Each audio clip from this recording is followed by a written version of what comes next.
오늘은요, 부동산 정책론이라는 걸 공부할 건데, 어디냐면요. 자, 다시 한번 시작할게요. 198페이지. 자, 198페이지 바로 전 페이지 보시면 부동산 정책이라고 되어 있죠. 여기는 이제 크게 5문제 정도가 나오는데, 어떤 식으로 구성되어 있냐면, 먼저 부동산 문제라는 게 발생했다. 자, 이거는 뭐 투기가 극성이거나 난개발이 심하다. 어떤 사람 집도절도 없다는 얘기죠. 이런 것들을 부동산 문제라고 하는데, 이걸 그냥 방치해 놓으면 돼요, 안 돼요? 안 되죠. 어떤 식으로든 정부가 개입해서 해결해야 될 겁니다. 이거를요, 부동산 정책 이렇게 합니다. 자, 결국은요, 부동산 문제를 해결하겠다는 정부의 공적인 노력, 요거를 부동산 정책 이렇게 하는데, 이 정책은요, 2가지 이유 때문에 여기에 정부가 개입합니다. 자, 몇 장 넘겨볼게요. 어디냐면 어디냐면 잠깐만요. 자, 몇 장 쭉 넘기면, 자, 204페이지 한번 보겠습니다.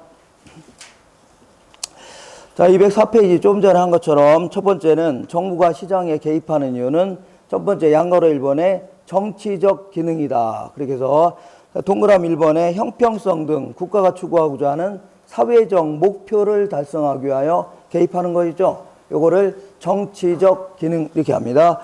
그 다음에 두 번째는 경제적 기능이다 해갖고 동그라미 1번에 첫 번째 줄 맨 끝에 게 첫 번째 줄 오른쪽 중간 정도에 시장 기능이 제대로 작동되지 못하여 자원 왜곡이 발생하고 자원 배분에 왜곡되는 시장 실패를 수정하기 위하여 개입하는 것이죠. 요거를요, 경제적 기능 이렇게 합니다. 다시 한번 적어보겠습니다. 정부가 시장에 개입하는 이유는 크게는 2가지입니다. 첫 번째는 비효율적으로 자원이 배분됐다. 용어 자체가 약간 어려울 수 있습니다. 그렇지만 그냥 느낌으로 이해하시면 돼요.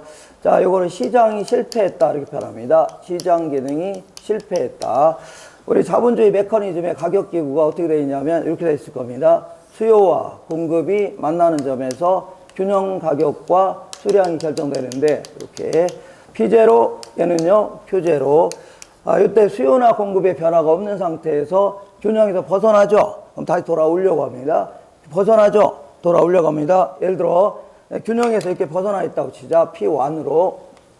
그러면 이만한 가격에서 물건을 사고자 하는 양이 이만큼이죠. 이거 사려는 양을 연결한 거고, 그 다음에 이만한 가격에서 물건을 팔려는 양 이렇게 많죠. 그죠? 예, 그러니까 요거는 팔려는 양을 연결한 거니까, 결국은요, 요만큼 정도의 공급이 초과됐다 해줍니다.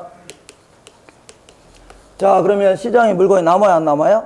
남아둔다는 얘기죠. 예를 들어서 어떤 아파트 단지가 있는데, 자, 사고자 하는 양은 10명밖에 안 되는데, 팔려고 내는 거는 한 1000채는 된다는 얘기죠. 그러면 가격이 올라가요, 떨어져요?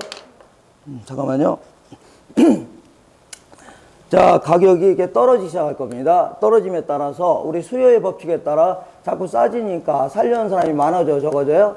많아진다는 얘기죠. 그리고 자꾸 싸지니까, 자꾸 가격이 떨어지니까 다음번에 팔려고 안 팔겠다고 점점 줄어듭니다. 그래서 이 점에 이르는 거죠. 이렇게. 거꾸로 해볼게요. 거꾸로. 시장 균형에서 P2로 벗어나 있다고 치자. 자, 이번에는 이만한 가격에서 물건을 팔려는 양은 이만큼이고, 사고자 하는 양이 이렇게 많죠. 그러니까 어떤 아파트 단지에 물건이 내놓은 거는 5채밖에 안 되는데 한 2,000명이 와서 서로 살려고 하는 거 아닙니까? 그러면 이만큼 수요가 초과됐다 해줍니다. 자, 그러면 서로 살려고 하니까 가격이 안 올라가요? 올라갈 겁니다. 올라감에 따라 이번 기회에 팔려는 사람은 점점 많아질 것이고, 수요의 법칙에 따라 이만큼 살려다가 자꾸 왜 올라가? 못 사겠다고 줄어드는 거죠. 이 점에 이르는 겁니다. 요거를 뭐라고 하냐면 시장 자율 조정 기능 이렇게 합니다. 무슨 기능이라고요?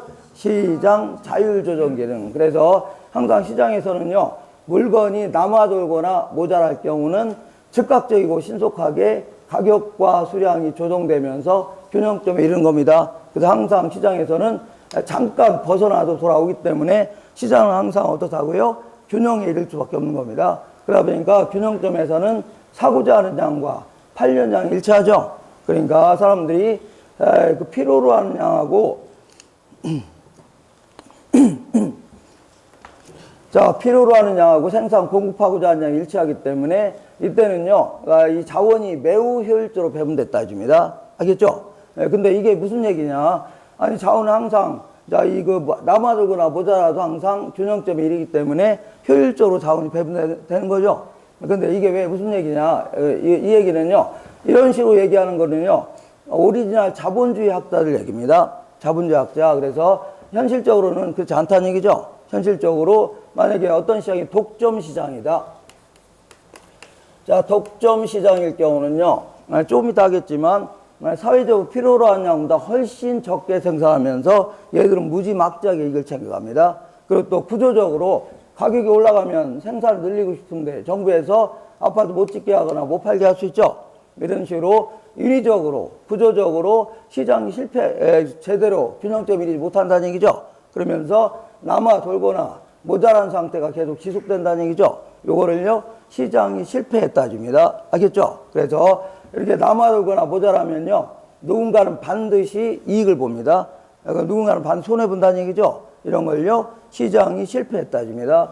자, 대표적인 경우가 독점이라든가 과점 시장이 존재하거나 아니면 규모의 경제가 존재하거나 세 번째는요, 공공재 이런 게 있다든가 아니면요, 정부의 비대칭. 자, 아니면요, 이거 외부 효과. 자, 이런 것들이 있다면 필연적으로 시장이 실패합니다. 때로. 그래서 물건이 남아돌거나 모자란다는 얘기죠. 그러면서 누군가는 엄청난 이익을 챙깁니다. 그럼 반드시 누가 손해보게 돼 있다는 얘기죠. 이런 걸요, 시장이 실패했다 줍니다. 그래서 안 되겠다. 정부가 시장 실패를 해결하기 위해서 정부가 개입하겠다는 얘기죠. 그래서 자원 배분의 효율성을 좀 높여보겠다. 이렇게 해서 개입하는 거를요, 경제적 기능 이렇게 얘기합니다. 자, 그리고 아무리 자원이 효율적으로 배분됐다 하더라도 불공평한 다시 한번 해볼게요. 시장의 메커니즘이 균형점에 이르지 못하고 때로는 물건이 남아 돈다는 얘기죠. 때로는 모자란다는 얘기죠. 그러면 거기까지는 문제가 없는 듯한데 반드시 그렇게 된다면요, 누군가는 엄청난 이익을 챙깁니다. 그럼 누가 손해본다는 얘기죠. 그거 가만 놔두면 돼요? 안 돼요? 안 됩니다. 그래서 자원분의 효율성을 높이고 그리고 물건이 남아돌면 그 나라가 낭비를 가져올 수밖에 없는 거죠. 그래서 적정한 성장을 위해서라도 개입하겠다는 얘기입니다. 자, 이번에 두 번째.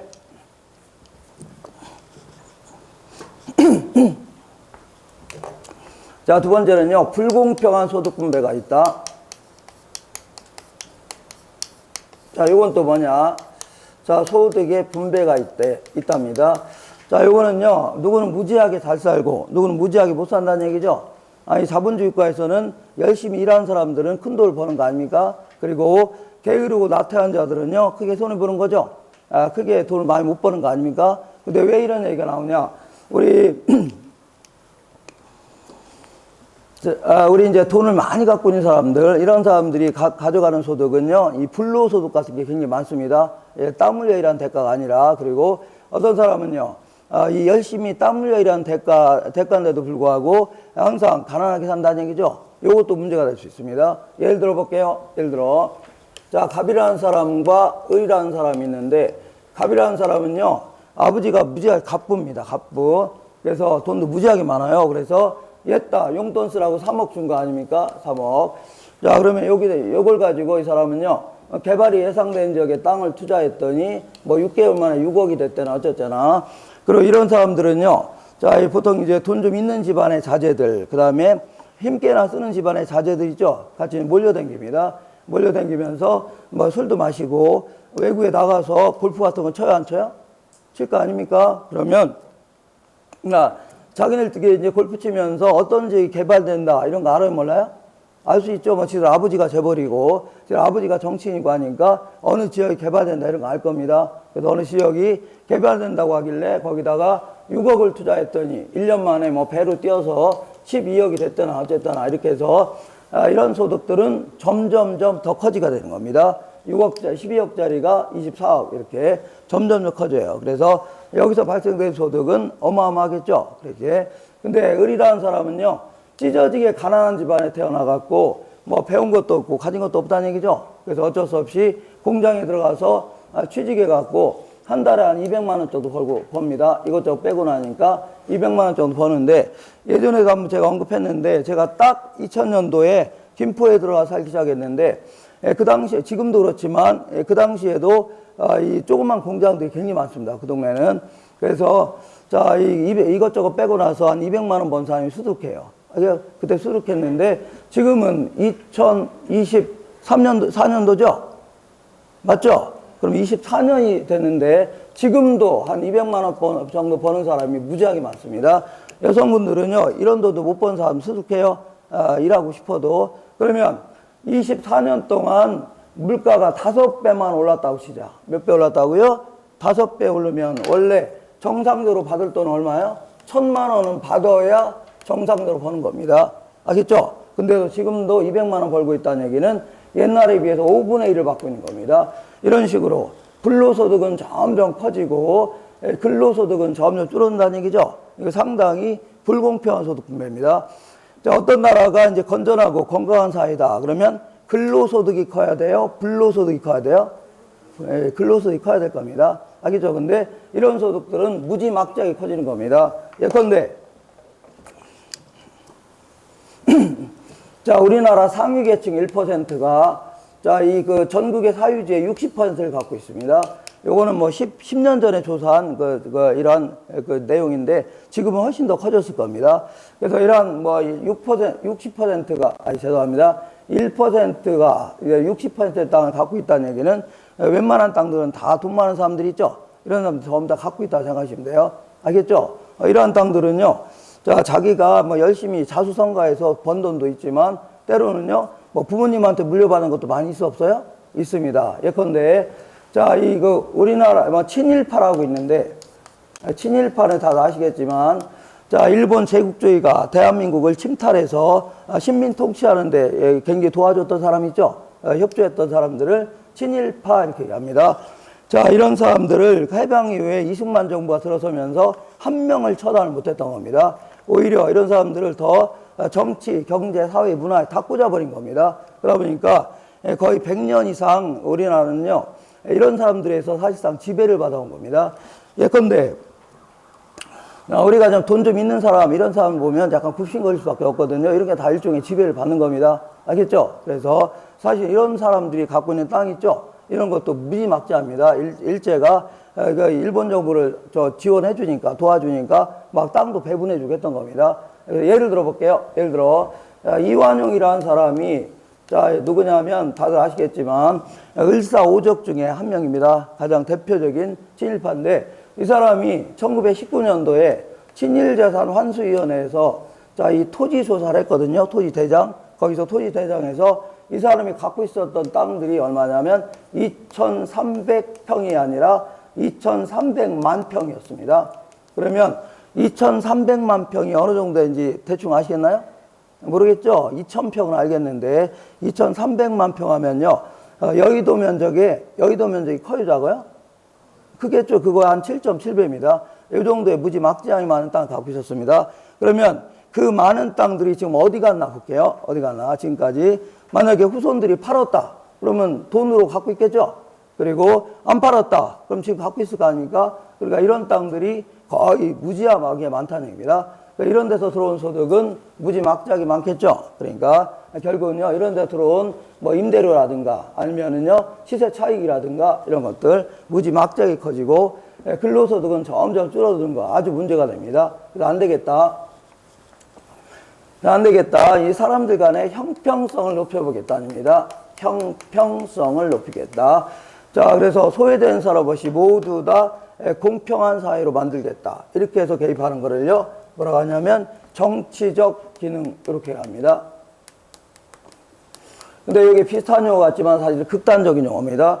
우리 이제 효율성을 강조하는 나라를 우리는 자본주의 국가 이렇게 합니다. 그 다음에 형평성, 공평성을 강조하는 나라를요, 사회주의 국가 해줍니다. 사회주의 국가는요, 공동으로 생산해서 공동으로 분배 이렇게 하다 보니까 같이 공동으로 분배가 될 수밖에 없는 거죠. 공평성은 매우 뛰어납니다. 그렇지만 공동으로 생산해서 공동으로 배분하니까 열심히 일한 사람들도 한 100만 원 가져가고 게으르고 나태한 자들도 이 100만 원 가져가는 거죠. 그러다 보니까 절대 생산성이 떨어지면서 아니면 불량품도 많이 생기면서 절대 빈곤에 시달릴 수밖에 없습니다. 어쨌거나 우리나라는 자본주의 국가예요? 사회주의 국가예요? 자본주의 국가이기 때문에 효율성을 가장 중시되는 경제 체계입니다. 그렇지만 어느 정도의 형평성은 달성해야 돼, 안 해야 돼요? 자, 오늘 같은 날 무지하게 추운데 뭐 길거리에서 굶어 죽고 그러면 돼야 안 돼요? 안 되죠. 집도절 높고 하면 안 될 거 아닙니까? 그래서 어느 정도의 최소한의 삶의 공간 이런 걸 마련해 줘야 될 겁니다. 그래서 어느 정도의 형평성을 달성할 것인가 이런 것들을요 사회적 목표 이렇게 얘기합니다. 자, 그래서 사회적 목표를 달성하려고 개입하는 거 있죠. 요거를 자, 이 그 정치적 기능이라 하는데 대표적으로 이제 주택 정책 같은 경우에 주택과 관련된 정책들은 대부분 정치적 기능으로 개입합니다. 자, 임대료 같은 거 좀 규제하겠다. 아니면 공공 임대 아파트 지어서 공급하겠다. 이런 형태는 다 뭐라고요? 자, 이 정치적 목적으로 개입한다. 이렇게 하시면 돼요. 되셨죠? 자, 지금부터 자, 시장이 실패되는 이유들을 간단히 알아보겠습니다. 시장이 실패되는 이유들을 간단히 알아보겠습니다. 자, 거기 보시니까 오른쪽에 볼게요. 205페이지 맨 위에 시장 실패 있어 없어요?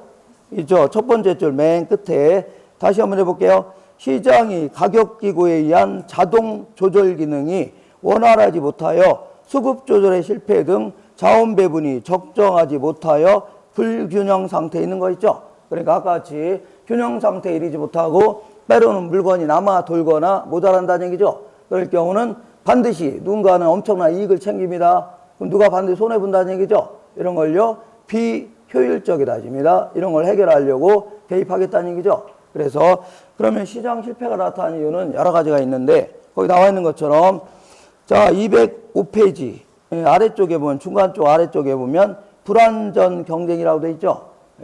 205페이지 딱 중간 정도에 불안정 경제 있어 없어요?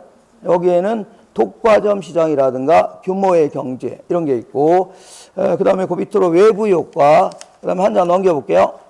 206페이지에 맨 위에 공공재 그 다음에 자 206페이지 딱 중간 정도에 자 정부의 비대칭성 요 정도가 시장 실패가 되는 이유입니다. 그래서 문제에서 풀 때는요 이렇게 좀 암기 좀 하고 들어가세요. 나중에 다 적어 드릴 겁니다. 자, 이 독규 외공비다. 독규 외공비다. 그래서 문제가 조금 쉽게 나올 때는 다음 중 시장 실패 원인이 아닌 것에게 물어봅니다. 그러면 이렇게 물어보면 돼요. 이게 시장 실패는 독점 시장, 독과점, 규모의 경제, 외부 효과, 공공재, 정부의 비대칭 5개 기하시면 돼요. 5개 하시면 문제 쉽게 나오면 맞출 수 있습니다. 이렇게. 자, 지금부터 하나하나 좀 알아보겠습니다. 하나하나. 먼저 독점 시장에 대해서 알아볼게요. 자, 독점이라는 것은 뭐 공급자가 한 명인 시장 이런 걸요 독점 시장 이렇게 하고 그 다음에 과점 시장이라는 것은 공급자가 2명 내지 7, 8명 정도 소수가 지배하는 이러한 시장을요 과점 시장이 됩니다. 그러면 독점 시장은 왜 시장 실패를 가져오라 보겠습니다. 자, 이렇게 볼게요. 자, 독점 시장은 공급자가 한 명인 시장입니다. 자, 공급자가 한 명이기 때문에 지들 맘대로 지들만 공급하니까 자기들 맘대로 가격을 올리거나 내릴 수 있어 없어요? 있죠. 그러면 가격을 자꾸 건드리게 되면요 요즘엔 시민단체가 커졌기 때문에 시민단체가 가만히 있어 안 해요? 가만히 있지 않겠죠. 그러니까 얘네들은요 생산량 조정을 통해서 우회적으로 가격을 결정하는 형태 있죠. 이런 형태를 취하게 됩니다. 예컨대 A라는 방법이 있고 B라는 방법이 있는데 A라는 방법은 물건을 1000개를 생산하는 방법이고 B라는 방법은요 100개만 생산한다고 치자. 그러면 1000개를 생산할 때의 가격은 시장 가격을 한 1000원 정도 한다고 치자. 근데 100개만 생산한다면 가격이 올라갈 것 같아요? 떨어질 것 같아요? 올라갑니다. 예를 들어서 김장철에 마늘이 시장에 나와 있는 게 무지하게 많다. 그러면 가격이 올라가요? 떨어져요? 떨어질 겁니다. 근데 나와 있는 물건이 몇 개 안 된다는 얘기죠, 마늘이. 그럼 서로 살려고 하니까 가격이 올라가 안 올라가요? 자동적으로 올라갑니다, 경제학적으로. 그러면 이때는 한 10,000원 정도 한다고 치자. 10,000원. 그러면 이렇게 생산해도 매출액이 뭐냐면 파른 금액을 얘기합니다. 이렇게 생산해도 매출액은 100만 원. 이렇게 생산해도 매출액은 100만 원. 맞죠? 그러면 이렇게 된다면 굳이 공급 독점자는 A라는 방법으로 생산할 것 같아요? B로 생산할 것 같아요? B로 생산하려고 할 겁니다. 왜냐하면 어차피 똑같이 매출액은 동일할 바에는 조금만 생산하게 되면 자, 이 원재료도 10개 구입할 거 1개만 구입하면 되죠. 그리고 자, 그 인건비 같은 경우에도 사람도 10명 채용할 거 1명만 채용하면 되는 거죠. 그리고 수도요금, 전기요금, 가스요금 전부 다 10분의 1 줄어 안 줄어? 줄어들면서 얘네들은요, 무지막지한 이익을 챙깁니다. 알겠죠? 그래서 이런 식으로 생산하니까 항상 과소 생산되면서 이런 식으로 생산하니까 과소 생산하면서 얘들은 무지막지한 이익을 챙겨갑니다.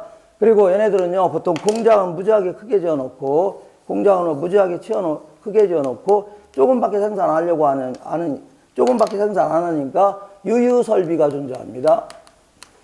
유유설비가 공장이 막 놀고 있다는 얘기죠. 그러니까 이것도 비효율적인 자원 배분입니다. 공장 지어놓고 맨날 놀리고 있으면 돼요, 안 돼요? 안 되죠. 이런 것들도 사회적 낭비를 가져올 수 있는 시장 실패를 가져오는 겁니다. 알겠죠? 이렇게. 자, 그래서 안 되겠다. 정부에서 독점 규제에 관한 법률 이런 걸 제정해서 생산량을 자꾸 높일 수 있게끔, 늘릴 수 있게끔 자, 규제하겠다는 얘기입니다. 되셨죠? 이렇게. 자, 두 번째는 규모의 경제에 대해서 알아보겠습니다. 지금 뭐 하는 거냐면 시장 실패 원인들을 좀 자세히 알아보는 겁니다. 자, 두 번째는요, 규모의 경제다. 자, 규모의 경제는 또 뭐냐? 규모의 경제는요, 규모가 점점 커짐에 따라, 자, 규모가 점점 커짐에 따라서 장기 평균 생산비용, 그냥 줄여서 그냥 생산비가, 단위당 생산비가 점점 줄어드는 이러한 효과를요, 규모의 경제라는 겁니다. 그러면 규모가 점점 커짐에 따라서 자, 평균 생산 비용이 줄어든다. 그럼 거꾸로 한다면 이익은 커진다는 얘기, 작아진다는 얘기예요? 커진다는 얘기입니다. 비용이 줄어드니까 이익은 커진다는 얘기입니다. 되셨죠? 그럼 한마디로 얘기한다면 덩치가 클수록 이익은 커질 수 있다는 얘기죠. 이런 걸요, 규모의 경제라는 겁니다. 알겠죠? 그러면 자, 우리 동네 이제 동네에 뭐 조그만 구멍가게라든가 이런 조그만 마트 같은 경우에는 자, 물건을 소량 구입해서 소량 판매합니다. 근데 이마트라든가 이런 대형마트, 이런 앞에 롯데마트 있어 없어요? 이런 거라든가 요즘에는 트레이더스 이렇게 해서 막 무지막지합니다. 얘네들은 물건을 소량 구입해요? 대량 구입해요? 대량 구입할 거 아닙니까? 대량 구입할 때는 싸게 구입할 것 같아요? 비싸게 구입할 것 같아요? 무지하게 싸게 구입합니다. 항상 하듯이 제가 지나가다가 수박을 한 통 구입한다. 그럴 때는 10,000원인데 내가 이러는 겁니다. 아저씨 이거 다 주세요. 7,000원씩에. 그러면 아저씨도 얼른 팔고 집에 가실 수 있죠. 이런 걸 일종의 규모의 경제라는 겁니다. 그러면 이마트는요, 물건을 무지막지하게 싸게 구입하니까 조금 싸게 팔더라도 그 지역을 지배하는 구조가 될 수밖에 없습니다. 잘 생각할게요. 내가 집에 가다가 이 가방에다, 갖고 가는 가방에다 물건 몇 개를 구입한다. 그러면 동네 마트 갑니다. 조그만 마트. 근데 자, 바구니 정도로 들을 정도로 물건을 구입한다. 그러면 거의 대부분 어디라고요? 대형마트로 가게 되어 있습니다. 하물며 이 카트에다 물건 집어넣을 정도로 물건 구입한다는 얘기죠. 그럼 거의 100% 어디로 가요? 마트로 가게 되어 있습니다. 그래서 실질적으로 이 지역을 지배하는 거는요, 대형 마트들입니다. 그럼 소형 마트는 뭐냐? 그냥 조그만 마트는요, 그냥 들러리만 사는 겁니다. 물건 몇 개 팔고. 되셨죠? 이런 식으로 규모 때문에 사실은요, 자연스럽게 독점자가 됩니다. 이걸요, 자연 독점이다 해줍니다. 자, 이 물건 파는 데는 여러 개가 있지만 규모가 사실은 그 지역을 실질적으로 지배하는 구조가 됩니다. 이걸 뭐라고요? 자연 독점이다 해줍니다. 이것도 독점의 피해하고 똑같은 효과가 나타납니다. 알겠죠? 이렇게. 자, 그래서 엊그저께 뭐 TV 봤더니 원래 이제 대형 마트들이 1년에 2번 정도는 쉬도록 돼 있습니다. 왜 그러냐면 동네에 거기 재래 상권 있죠? 이걸 보호해 주려고 하는데 이것도 없애려고 합니다. 왜 없애냐 했더니 그거 해봐야 재래 상권 안 간답니다. 사람들 기다렸다간 대형 마트로 간대요. 그러니까 별 쓸모도 없으니까 뭐 그렇게 하겠다는 얘기인데 그런 것도 상당히 문제가 될 수 있습니다. 이번엔 세 번째는 이제 어떤 내용을 공부할 거냐면 외부 효과에 대해서 알아보겠습니다. 자, 우리 205페이지 오른쪽 맨 아래 외부 효과. 자, 외부 효과는요. 자, 어떤 갑이라는 사람이 을한테 이제 사과를 100개를 팔았습니다. 사과를 100개를 팔았는데, 자, 이 을이 이제 받아왔는데 10개가 썩어 있는 거죠? 그러면 을은 가만히 있어요? 가만히 있지 않아요? 아, 갑은 무언을, 사과를 100개를 얘한테 팔았죠? 근데 10개가 썩어 있습니다. 그러면 을은 가만히 있어요? 가만히 있지 않아요? 가만히 있지 않겠죠? 당장 전화해서 계약 취소하겠다. 가져가라. 아니면 10개 깎아달라. 돈 이렇게 할 수 있죠? 이런 식으로 이 거래 당사자끼리는요, 누구한테 손해 입혔다. 그러면 그냥 놔두면 되는 겁니다. 그냥 놔둔다는 얘기, 지네들끼리 알아서 해결하는 겁니다. 이걸요, 시장 기능으로 해결한다 해줍니다. 무슨 기능이라고요? 시장 기능에 그냥 맡기면 되는 겁니다. 근데 문제는 갑이라는 사람이 어떤 행위를 했는데, 자, 얘하고 전혀 상관없는 제3자입니다. 한번 본 적도 없어요. 근데 이 사람한테 피해를 입혔다. 손해를 입혔다. 그러면 보상해야 돼, 안 해야 돼요? 보상해야 되는 겁니다. 아니, 내가 지나가다가 차 끌고 가다가, 자, 누구를, 뭐 의도한 건 아니지만 깜빡하는 바람에 누구를 딱 넘어뜨려서 코를 깨뜨릴 수 있어, 없어요? 그럼 의도하지는 않았지만 어쨌거나 손에 입혔어, 안 입혔어요? 입혔으면 보상해야 될 거 아닙니까? 보험 처리해줘야 되죠? 당연한 거 아닙니까? 근데 조금 이따 하겠지만 분명히 제3자한테 피해를 입혔어, 안 입혔어요? 입혔는데도 불구하고 보상도 안 하고 있다는 얘기죠? 이런 경우도 있나요? 있으니까 하는 거 아닙니까? 그래서 안 되겠다. 가만 놔뒀다가는 제3자는 아주 손해가 클 것이고, 이 사람은 보상도 안 하니까 이익 볼 수 있죠? 정부가 좀 나서겠다입니다. 이걸 뭐라 한다고요? 외부 효과라고 하는데, 이런 것들은 좀 중요성이 있기 때문에 별도로 한 문제를 따로 물어봅니다. 그러니까 잠시 후에 다시 하기로 하고, 뒷부분에 있더라고요. 자, 지우겠습니다.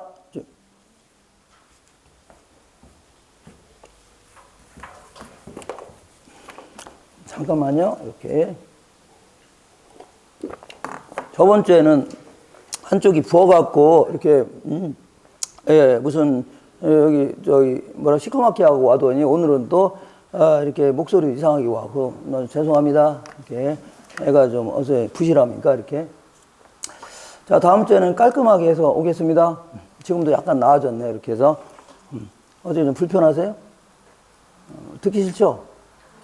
불편해 보이는데. 자, 이번에는 어디를 볼 거냐면요. 한 장 넘기시면 206페이지에 공공재에 대해서 알아보겠습니다. 자, 공공재라는 것은 공공이 만든 재화라고 해서 공공재가 아니라 얘는 다음같이 두 가지의 특성을 갖고 있는 재화를 공공재 이렇게 합니다. 그런데 도로라든가 아니면요 교량이라든가 공원이라든가 이런 것들은요, 첫 번째는 비경합성이라는 특성을 갖고 있습니다. 자, 비경합성이라는 것은 함께 소비한다 하더라도 누구는 소비하고 누구는 소비 못하고 이런 거 없다는 얘기죠. 다 같이 싸우지 않고 이용할 수 있다는 얘기입니다. 예를 들어서 그냥 듣기만 하시면 돼요. 사과가 있다. 그러면 A가 이걸 먹고 있으면 B는 먹으면 돼야 한대요? 못 먹는 거죠. 근데 이 도로 같은 경우는요, A가 이용할 때 B도 같이 이용할 수 있죠. C도 같이 이용할 수 있죠. 다 함께 이용하더라도 누구는 이용 못하고 이런 거 없다는 얘기죠. 이런 걸요, 비경합성이다. 말이 어려우니까 그냥 이용하려고 할 때 싸울 필요가 있어, 없어요? 없다. 그런 얘기입니다. 그냥 같이 이용하면 돼요. 이렇게. 그잖아요? 여기 롯데마트 가는데 누구는 이용하고 누구는 이용 못하고 이런 거 없다는 얘기죠. 두 번째는요, 비배제성이라는 특성을 갖고 있습니다. 자, 이거는 대가를 지불하지 않은 사람들도 소비에서 배제시킬 수가 없다는 얘기죠. 이걸요. 자, 비배제성이 됩니다. 예를 들어 사과 같은 거 볼게요. 사과 같은 것들은 K라는 사람이 요거를 돈도 안 내고 이거를 가져가려고 합니다. 그럼 이거를 소비에서 배제시킬 수 있는 기술이 있다는 얘기죠. 어떻게 배제하면 돼요? 안 팔면 될 거 아닙니까? 그리고 훔쳐가려고 한다. 그러면 경찰서에 신고하면 되는 거죠. 이런 식으로 해서 일반적인 재화 같은 경우는 어떤 사람이 돈도 안 내고 이용하려고 할 때 있죠. 그때 요거를 소비에서 배제할 수 있는 기술이 있다는 얘기입니다. 근데 도로는 뭘로 까는 거냐면 세금 갖다 까는 겁니다. 국가에서 까는 거를요, 국가 세금 갖다 까는 거를요, 국도. 그리고 지방 자치단체에서 세금 갖다 까는 거를요, 지방도로 하는 겁니다. 그죠? 그런데 어떤 남루한 사람이 도로를 걷고 있길래 시청 직원이 가서 당신 주민등록증 좀 내보라고 한 거죠. 검색해 봤더니 세금 안 낸 거 아닙니까? 그럼 넌 도로를 이용할 수 있는 대가를 지불하지 않았으니까 걸으면 안 돼. 그런다고 안 걷나요? 메롱하면서 도망가겠죠? 도망갈 때 날아가요? 걸어 도망가요? 걸어 도망갈 거 아닙니까? 그러니까 이렇게 대가를 지불하지 않은 사람들도 소비에서 배제시킬 수 있는 기술이 없다는 얘기죠. 이해가 되겠나요? 말이 어려우니까 그냥 이렇게. 먼저 비경합성은요, 함께 소비하더라도 누구는 소비하고 누구 소비 못하고 이런 거 없다는 얘기죠. 다 같이 싸우지 않고 이용할 수 있다는 얘기입니다. 굳이 싸울 필요가 있어 없어요? 없다. 두 번째는 비배제성은요, 대가를 지불하지 않은 사람들도 소비에서 배제할 수 있는 기술이 있어 없어요? 없다는 얘기입니다. 그죠? 그러다 보니까 특히 이제 비배제성 때문에 무임승차의 문제가 발생합니다. 무슨 승차라고요? 무임승차의 문제가 발생합니다. 무슨 얘기냐면 내가 공장을 운영하고 있는데 내 필요에 의해서 나는 도로를 깔았다는 얘기죠. 근데 다른 사람은요, 돈도 안 내고 막 이용하는 거 아닙니까? 그렇다고 톨게이트 설치하면 돈 더 들어가죠. 그러니까 자, 나도 이렇게 생각하는 겁니다. 뭐하러 내가 내 돈 들어서 도로를 까냐? 나도 남들이 깔아놓으면 공짜로 이용하겠다는 얘기죠. 이런 걸 뭐라고 하냐면 무임승차에 됩니다. 무임승차 문제로 사적 주체한테 맡기게 되면 항상 과소생산됩니다. 자, 개인들한테 이걸 맡기게 되면 항상 어떻게 생각한다고요? 과소생산되니까 정부가 직접 나서서 도로도 깔고 공원도 만들고 하겠다는 얘기입니다. 되셨죠? 이렇게. 자, 그 다음에 이제 외부 효과는요, 별도로 한 문제를 물어볼 수 있습니다. 아, 그거 말고 또 있네요. 거기 보시니까, 자, 이 206페이지 맨 아래쪽에 중간 정도에 거래 당사자의 정보의 비대칭성. 자, 정보의 비대칭성이다. 자, 요거는요, 이 정보가 대칭성 있다는 얘기는 어떤 정보를 알더라도 다 알고 있다는 얘기입니다. 모르면요, 똑같이 다 모르는 거를요, 대칭성이 따지고, 비대칭이라는 것은요, 어떤 사람은 정보를 알고 있고, 누구는 모르고 있다는 얘기죠. 이걸요, 비대칭성이라는 겁니다. 그러면 정보가 적은 자, 부족한 자는요, 반드시 필연적으로 자신에게 손해가 되는, 자신에게 손실이 되는 비효율적 거래가 될 수밖에 없다. 그런 얘기입니다. 비효율적 거래가 될 수밖에 없다. 이렇게. 이런 걸 뭐라고 하냐면 정보의 비대칭을 해줍니다. 다시 한번 적어볼게요. 정보가 적은 자는요, 많은 자에 비하여 반드시 자신에게 손해가 되는요, 비효율적 거래가 될 수밖에 없다는 얘기죠. 여기에는 크게 이제 두 가지가 있습니다. 예를 들어서 두 가지. 자, 이 정도까지는 물어본 적이 없는데, 물어본 적이 없는데, 만에 하나 물어본다면 답하면 돼요. 먼저 도덕적 해이라는 게 있습니다.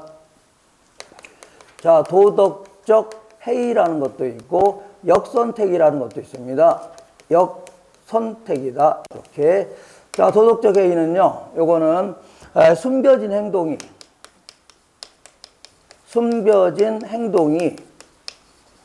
행동이 거래 이후에 나타났답니다. 거래 이후에 나타남. 이런 걸 뭐라고 하냐면 도덕적 해이 이렇게 해주고, 자, 굳이 쓰자면, 그리고 역선택이라는 것은요, 자, 역선택은요, 자, 재화의 숨겨진 특성을 모르고 거래한 겁니다. 모르고 거래하는 경우. 자, 이걸 뭐라고 해요? 모르고입니다. 모르고 거래했다는 얘기죠. 모르고 거래했다. 이걸요, 역선택이라는 겁니다.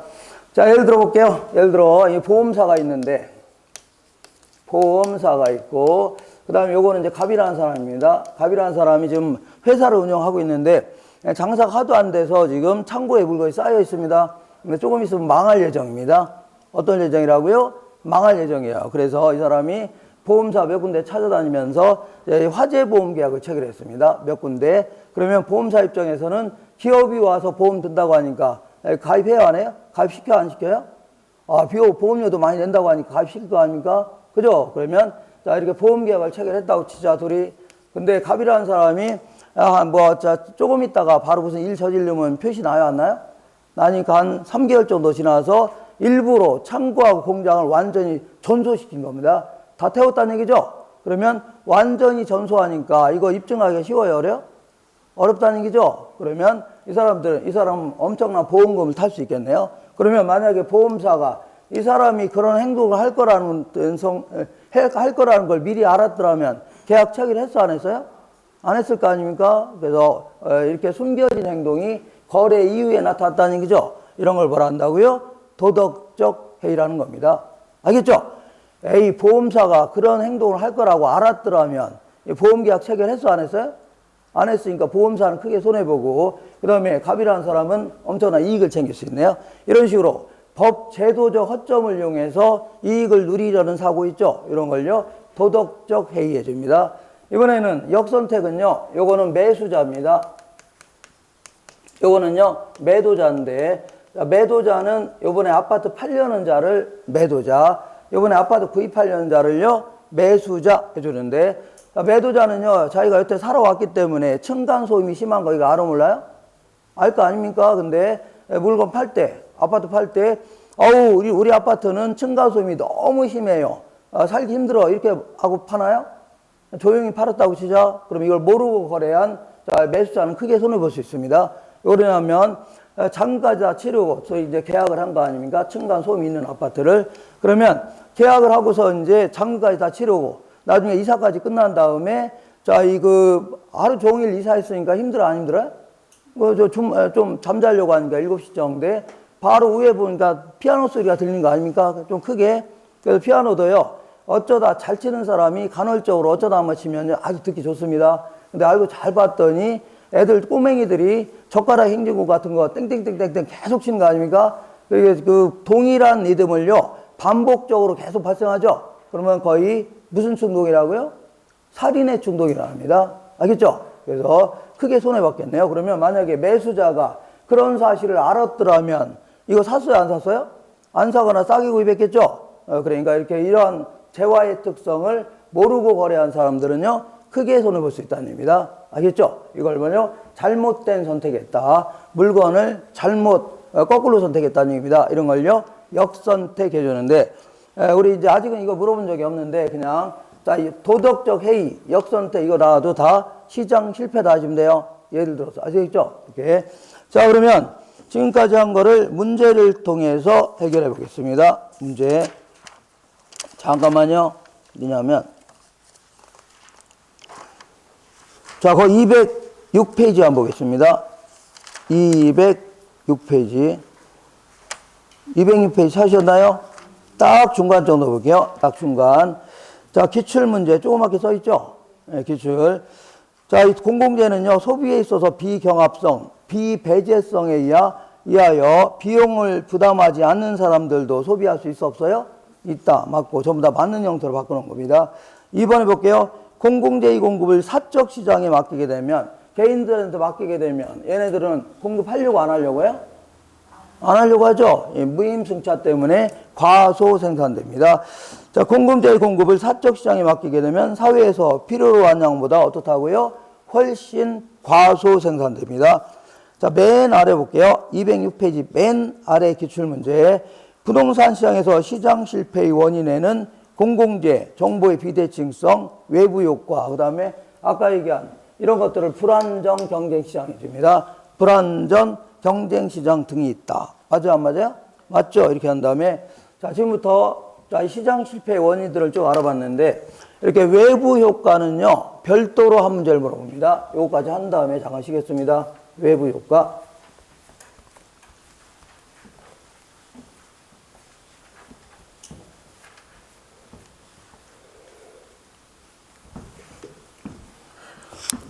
자, 어디냐면요, 요 뒤로 막 있더라고요. 막 한참 뒤로 가볼게요. 어디냐면 212페이지 보겠습니다.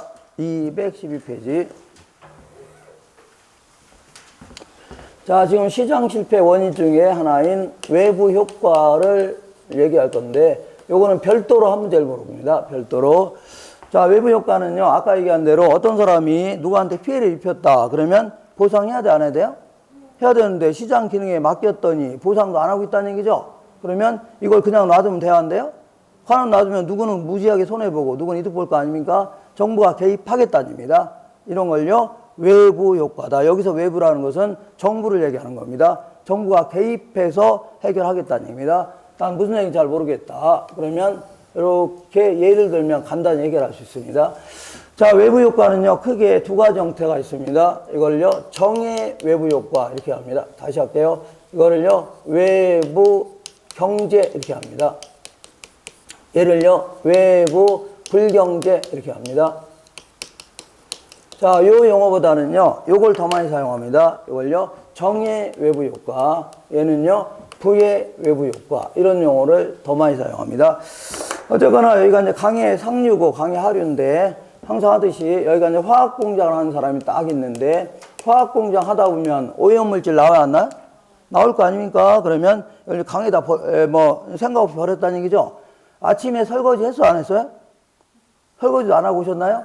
설거지하면 통풍에다 설거지한 물을 벌컥벌컥 드셨어요? 아니면 버리고 왔어요? 버리고 왔을 거 아닙니까? 그러면 이 버린 물이 어디로 가나 볼게요. 일단 수채구멍을 통해서 또랑으로, 그 다음에 하천으로, 강으로, 바다로 갈 거 아닙니까? 그럼 얘도 이 사장이 그러는 겁니다.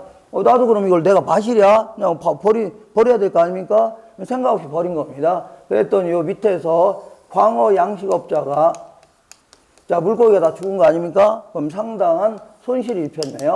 그러면 손실이 입혔으면 그에 따른 보상을 해야 돼, 안 해야 돼요? 해야 될 거 아닙니까? 근데 보상을 안 하고 있는 상태. 여기까지를요, 외부 불경제 이렇게 합니다. 아니면요, 부의 외부 효과라는 겁니다. 왜 보상을 안 하나 볼게요.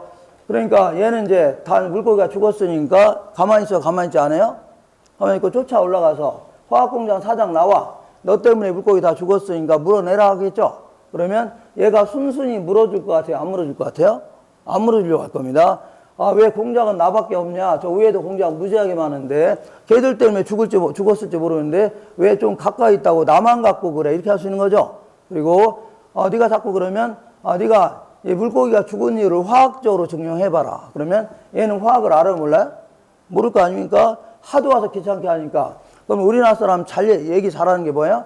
법대로 해라. 뭐라고요? 법대로 하라. 소송 걸으라는 얘기죠. 그러면 이런 소송은요, 누가 죽였는지 확실히 알아, 몰라요?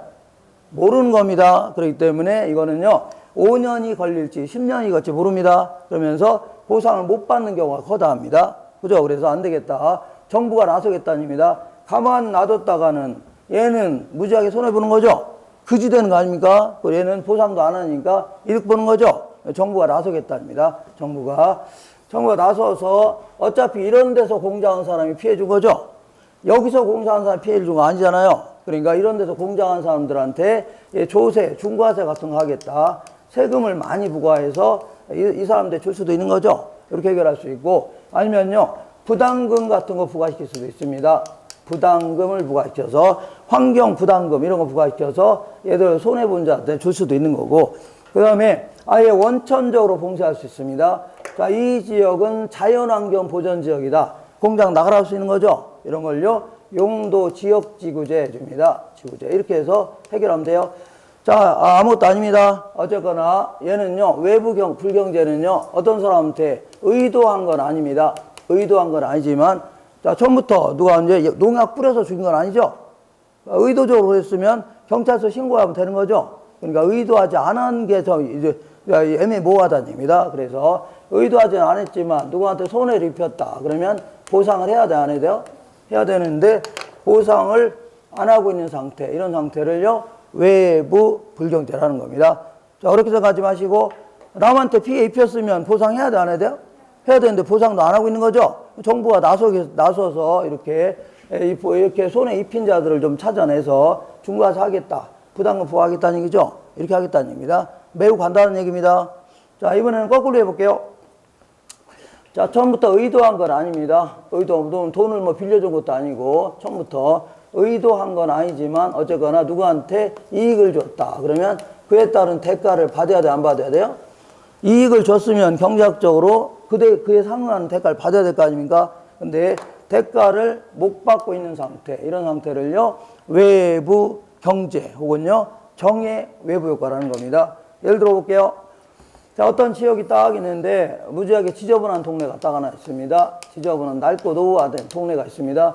꼬맨 자국 있어, 없어요?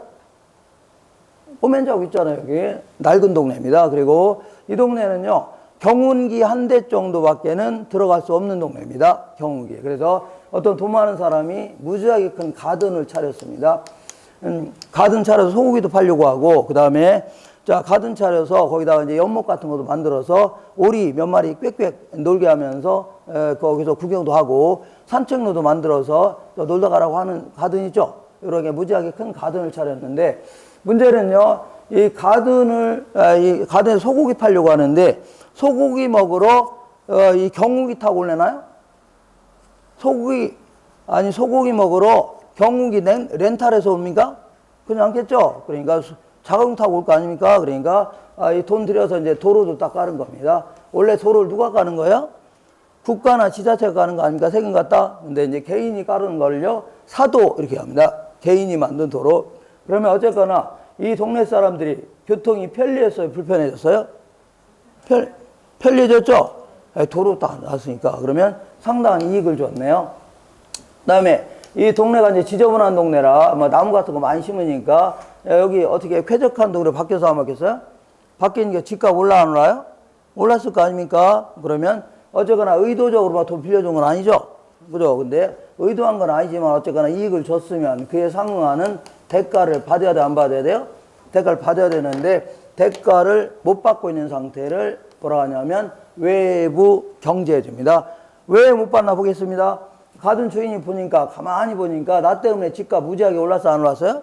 올리니까 쫓아 올라가서, 이장님 나 때문에 집값 올랐으니까 오르는 거 다 걷어서 가져오세요 할 거 아닙니까? 그럼 이장님이 순순히 이거를 걷어서 줄 것 같아요? 아닙니다. 이거 안 주겠죠? 뭐라고 해요? 야 이놈아, 누가 너보고 거기다 가든 차리라고 했냐? 이렇게 나오겠죠? 그러니까 이 정의 외부효과는요, 이익을 본 자들한테 돈을 받아서 해결이 안 되는 겁니다. 그럼 어떻게 해결하냐면, 얘는요, 결국은 정의 외부효과는요, 어떤 사람의 행위가 공공 다수의 이익을 준 겁니다. 알겠나요? 그래서 이 다수한테 이익을 줬으니까 원래 도로를 누가 깔아야 돼요? 국가나 지자체가 깔아야 되고, 그 다음에 녹지 공간도 시청에서 파란모자 쓰고 나서 이렇게 하는 거 아닙니까? 얼마나 그걸 대신해 줬으니까 얼마나 기특합니까? 그래서 자, 이 결국은요, 남한테 공공 다수의 이익을 준 자들이죠. 그런 자들을 좀 지원해 주겠다. 그러니까 이런 사람들한테는 이렇게 남한테 좋은 일 한 사람들을 지원해 주겠답니다. 보조금을 지급하겠다. 아니면요, 조세 같은 걸 감면해 주겠다. 이렇게 해서 계획합니다. 되셨죠? 어렵게 생각하시고, 남한테 피해 줬으면 보상해야 돼, 안 해야 돼요? 해야 되는데 가만 놔뒀더니 해결이 안 되죠? 정부가 나서서 뭐 중과세 하겠다, 부담금 부과하겠다, 그런 얘기고, 남한테 좋은 이익을 줬으면 대가를 받아야 되죠? 대가를 시장기능에 맡겼더니 대가를 못 받는 거죠? 그러니까 남한테 좋은 일 한 사람들을 보조금 지급하겠다, 조세 감면해 주겠다, 그런 얘기입니다. 되셨죠? 그렇게 하시면 돼요. 그리고 나머지는요, 오늘은 이 두 가지 정도만 공부할 겁니다. 원래 세 개를 집어넣어서 나중에 암기하고 들어가셔야 돼요. 지금 여기 얘기하는 것들은 전부 다 나중에 암기하고 들어가셔야 돼요. 어설프게 생각했다가는요, 오히려 더 틀립니다. 그러니까 지금 제가 얘기하는 것만 잘 듣고 나중에는 그냥 사정없이 그냥 생각 없이 그냥 암기하고 들어가셔야 돼요. 그렇지 않으면 오히려 오류를 범할 수 있습니다. 자, 먼저 읽어볼게요. 얘는 원래 화학공장이 이런 데다가 보상해야 돼, 안 해야 돼요? 손에 입혔으면 보상해야 되죠? 그럼 보상하고 생산했다면 보상금이 나갔을 거 아닙니까? 그 보상하고 생산했다면 생산량이 줄어들었겠죠? 이게 바로 사회적으로 바람직한 생산량입니다. 다시 할게요. 원래 보상해야 돼, 안 해야 돼요? 해야 되는데 만약에 보상하고 생산했다면 금액이 보상이 나갔어, 안 나갔어요? 나갔으니까 적은 돈 가지고 생산하니까 생산량이 줄어들었을 겁니다. 그게 바로 사회적으로 바람직한 생산량입니다. 근데 문제는 보상도 안 하고 생산하니까 바람직한 생산량보다 과대 생산되면서 얘들은 크게 이득 보고 얘는 손해볼 수 있다는 얘기죠. 이걸 뭐라고요? 자, 이 과대 생산. 그 다음 이거 볼게요. 얘는 원래 이익을 줬으면 대가를 받아야 돼, 안 받아야 돼요? 받고서 가든을 차렸다면 가든이 커졌겠죠? 소고기도 더 많이 팔았겠죠? 그죠? 근데 대가도 못 받고 생산하니까 생산량이 줄어들었겠네요. 그래서 과소 생산됩니다. 과소 생산되면서 얘들은 크게 이득 보고 손해본다는 얘기죠. 그리고 하나 더 해볼게요. 얘는요, 핀피 현상과 밀접히 관련되어 있습니다. Please, in my front 야드다. 자, 프론트라는 건 앞이라는 뜻입니다. 야드는요, 마당이다. 우리 교재에 거기, 자, 213페이지 맨 아래 있을 겁니다. 영어로 써있죠? 제발 우리 앞마당에, 제발 우리 앞마당에 호수공원이 들어왔으면, 아니면 지하철이 들어왔으면, 이런 식으로 해서 대가도 지불하지 않으면서 이익을 누리라는 지역이기주의를 얘기합니다. 지역이기주의. 그러니까 이거는 다른 말로, 자, 요거를요, 개발 유치 현상해 줍니다. 좋은 시설은 유치하려는 사고. 이걸요, 개발 유치 현상해 줍니다. 자, 이번에는 요거 보겠습니다. 요거는 님비 현상과 관련되어 있습니다. not 안 된다는 얘기죠? in my. 자, 백이라는 게 뒤라는 뜻이고, 야드는 마당이다. 그래서 절대 우리 뒷마당에 안 된다는 얘기죠?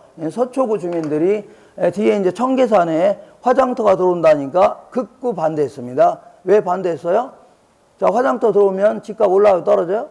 떨어지죠. 이거 대가도 못 받으면서 화장터 들어온 거는 반대하겠다는 얘기죠. 이런 식으로 해서 안 좋은 시설은 유치하지 않으려는 지역이기주의. 그래서 이걸 개발 기피 현상 이렇게 합니다. 안 좋은 시설은 유치하지 않으려는 지역이기주의를 뭐라고요? 개발 기피 현상, 님비 현상. 성주 주민들이 사드가 배치된다니까 연일 데모하고 그랬죠. 그런다고 해서 뭐 보상 받아야 안 받아요? 집값도 떨어지고 보상도 못 받는 거죠. 이렇게 보상도 못 받으면서 자, 시설을 유치하지 않으려는 지역 이기주의 이런 걸 뭐라 한다고요? 개발 님비 현상 이렇게 합니다. 알겠죠? 이렇게 하시고. 자, 지금까지는 생산과 관련돼서 외부 효과를 얘기했는데 우리 같은 소비하는 자 입장에서도 외부 효과가 발생할 수 있는 겁니다. 예를 들어서 어떤 버스 정류장에서 어떤 사람이 막 담배 피우고 있으면 주변한테 피해를 줘 안 줘요? 주면은 거기에 따라 10,000원씩 보상을 해야 돼, 안 해야 돼요? 안 하고 있는 거 보상해야 되죠? 근데 보상 안 하고 있는 것도 일종의 뭐라고요? 소비에 있어서 외부 불경제입니다. 이런 경우는 정부에서 어떻게 해결하냐면 거기는 버스 정류장은 금연 정류장이다. 담배 폈다가는 벌금 부과하겠다는 얘기죠. 이렇게 해서 해결합니다. 이런, 알겠나요? 그리고 이것도 한번 볼게요. 어떤 사람이 딸이 6명 있습니다. 중학생 3명, 고등학생 3명 해서 합쳐서 몇 명이요? 6명이 있는데 이 동네가 막 우중충하고 막 가로등도 없고 해갖고 항상 거기 동네 양아치들 있죠? 전부 다 거기가 놀고 있는 거 아닙니까? 담배 피고 술 마시고 쌈질하고 그러니까 아주 안 좋아요? 안 좋죠? 여기는 아버지가 자기 돈 들여서 여기다 가로등을 딱 설치했습니다. 뭘 설치했다고요? 가로등을 설치하니까 반짝반짝 빛나요? 안 빛나요? 빛나니까 이 동네 양아치들이 이렇게 화나는데 좋아해요? 안 해요? 안 좋아합니다. 다른 데 가서 놀고 아닙니까? 그러면 요 지역이 아주 범죄 없는 도시가 됐어 안 됐어요? 그럼 주변에 있는 다른 집 주인들한테도 이익을 줬네요. 그럼 그에 따른 대가를 받아야 되는 받아요? 못 받을 수 있죠. 그러니까 정부에서 너 일 잘했다면서 보조금 같은 거 줄 수도 있는 거죠. 이렇게 하는 것도 일종의 뭐라고요? 정의 외부 효과입니다. 자, 잠깐 한번 문제를 통해서 해결해 볼게요. 다른 거 하지 마세요. 다른 거 알고 있으면 무지하게 어려워요. 214페이지 딱 중간 정도의 기출문제가 있는데 요거는 좀 어려운 문제들만 낸 겁니다. 그러니까 지금 하지 마세요. 자, 2번만 볼게요. 2번. 부의 외부 효과가 발생하면 님비 현상이 발생된다. 부의 외부 효과가 발생하면 뭐가 발생한다고요? 님비 현상이 발생된다. 그래서 이 정도만 하시면 돼요. 지금은 다른 거는 좀 어려운 문제들입니다. 약간. 그러니까 그런 거 지금 안 해도 돼요. 3, 4월 달에 또 할 겁니다. 이거는. 그래서 이걸 이렇게 암기하시면 돼요. 이렇게. 자, 정소부대다. 정소부대. 이렇게 아무 생각 없이 암기하도록 하셔야 돼요. 어설프게 생각했다가는 더 헷갈립니다. 정의 외부 효과가 발생하면 과소생산. 부의 외부 효과는요, 과대생산. 사회적으로 바람직한 생산량보다 과소, 얘는요, 과대생산된다. 그 다음에 하나 더 할게요. 정말로의 피분이, 정말로의 피분이, 이렇게 해서 기억하시면 돼요. 정피분이. 그 정의 외부 효과는요, 핀피현상. 부의 외부 효과는요, 님비현상. 이게 정리할 수 있죠? 이렇게 암기하도록 하셔야 돼요. 어설프게 생각했다가는 낭패를 봅니다. 낭패. 되셨죠? 의미만 아시면 돼요. 의미만. 남한테 피해 입혔으면 보상해야 돼, 안 해야 돼요? 보상 안 하니까 남한테 피해를 입힌 집단을 찾아내서 정부가 이런 식으로 개입하겠다는 얘기고, 남한테 이익을 줘도 대가를 못 받는다는 얘기죠. 남한테 이익을 준 자들한테 그 여러 가지 보상, 여러 가지 보조금 같은 거 지급하겠다는 얘기죠. 요게 다고, 다예요. 그리고 나머지는요, 요것만 잘 정리하시면 돼요. 요게 하나 더 들어갈 겁니다. 하나 더는요, 한 칸 더 들어갈 건데, 요거는 3월 달에 할 겁니다. 지금부터 했다가는 다 도망가십니다. 도망가다 하기도 그러네. 안 나오려고 합니다. 자, 요 정도 하시고 잠깐 쉬었다 할게요.